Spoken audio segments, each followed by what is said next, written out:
Good morning. Good morning, students. How are you? Hope you all are doing well. So today we are going to start a new chapter of geography, which is chapter number 2, agriculture. आपकी पास जो NCERT की book है उसमें agriculture chapter number 4 दिया हुआ है। इससे पहले चैप्टर नंबर 2 और चैप्टर नंबर जो 3 है वाटर रिसोर्सेज और वाइल्ड लाइफ जो चैप्टर है वो आपके सिलेबस में नहीं है, डिलीटेड है, टिल डेट डिलीटेड है। अगर आगे ऐसा होगा कि चैप्टर बोर्ड में आएंगे तो फिर हम इसे कर लेंगे, नहीं तो अभी तक ये चैप्टर पूरी तरह से डिलीटेड है। तो अभी मैं चैप्टर नंबर 2 जो है वो एग्रीकल्चर को मान के चल रही हूँ।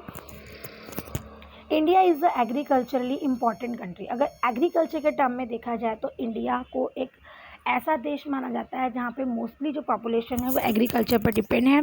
2/3 of its population is engage in agriculture activities. हम इंडिया की 2/3 जो पॉपुलेशन है वो एग्रीकल्चर एक्टिविटीज़ में एंगेज है। Agriculture is a primary activity which produce most of the food that we consume. और ये प्राइमरी एक्टिविटी है, जितना भी फूड हम खाते हैं उसमें से मोस्टली जो फूड है वो एग्रीकल्चर के थ्रू ही प्रोड्यूस होता है, खेती के थ्रू ही प्रोड्यूस होता है। It also produces raw material for various industries. इसके अलावा एग्रीकल्चर बाकी इंडस्ट्रीज़ के लिए भी रॉ मटेरियल प्रोवाइड करती है।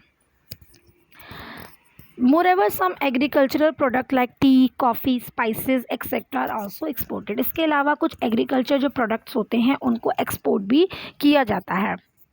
Now next is types of farming. Types of farming means farming कई तरह की होती है। आप थोड़ा बहुत प्रीवियस क्लासेस में भी इसके बारे में, साइंस में कहीं से आपने इसके बारे में थोड़ा बहुत पढ़ा होगा कि there are different types of farming because agriculture is an old age economic activity in our country. हमारे देश में, भारत में एग्रीकल्चर कोई नई एक्टिविटी नहीं है, ये ओल्ड एज एक्टिविटी है, बहुत पुराने समय से चली आ रही है।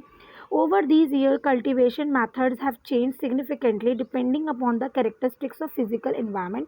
हालांकि समय के साथ साथ टेक्निक्स में चेंजेस आ गए हैं, क्योंकि ऑब्वियसली क्लाइमेट में चेंजेस आ रहे हैं, टेक्निक्स में चेंजेस आ रहे हैं। पहले जिन तरीक़ों का इस्तेमाल किया जाता था अब भी उन तरीक़ों का इस्तेमाल किया जाता है, लेकिन उसके साथ साथ मॉडर्न मेथड्स भी यूज़ किए जा रहे हैं। Farming varies from subsistence to commercial type. Farming जो है कई तरह की होती है, सब्सिस्टेंस फार्मिंग से लेकर कमर्शियल टाइप तक।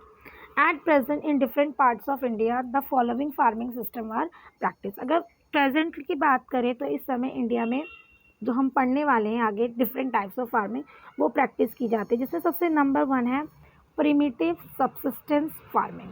ठीक है, दोबारा से नाम सुनेंगे, primitive subsistence farming. This type of farming is still practice in few pockets of India. India few pockets का मतलब क्या है कि इंडिया के कुछ इलाकों में ये इस तरह की फार्मिंग आज भी प्रैक्टिस की जाती है। Primitive subsistence agriculture is practised on small patches of land. किसमें की जाती है? ज़मीन के छोटे छोटे टुकड़े मतलब छोटे छोटे, बहुत बड़े टुकड़ों में नहीं, छोटे टुकड़ों में की जाती है। और किसकी मदद से की जाती है? प्रिमिटिव टूल की मदद से की जाती है, यानी कि पुराने जो टूल्स हैं जिनका हाथ से इस्तेमाल किया, जैसे हो है, डाव है, डिगिंग स्टिक्स हैं, ये लोग जो है इन चीज़ों का इस्तेमाल किया जाता है।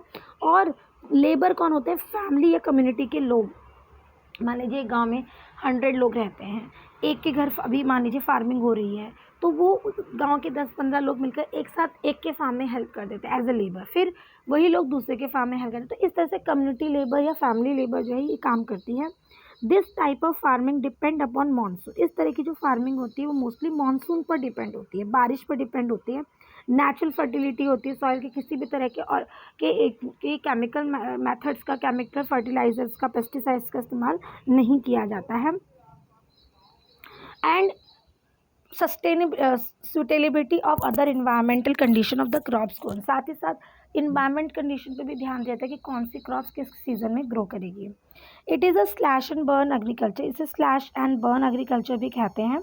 Farmer clear a patch of land and produce cereals and other food crops to sustain their family. ज़मीन के एक हिस्से को साफ़ किया जाता है, जो पेड़ पौधे घास फूस होती है उसे हटाया जाता है, उसे जलाया जाता है और फिर उस ज़मीन पे जो है सीरियल्स, दालें वगैरह या अनाज वगैरह उगाया जाता है।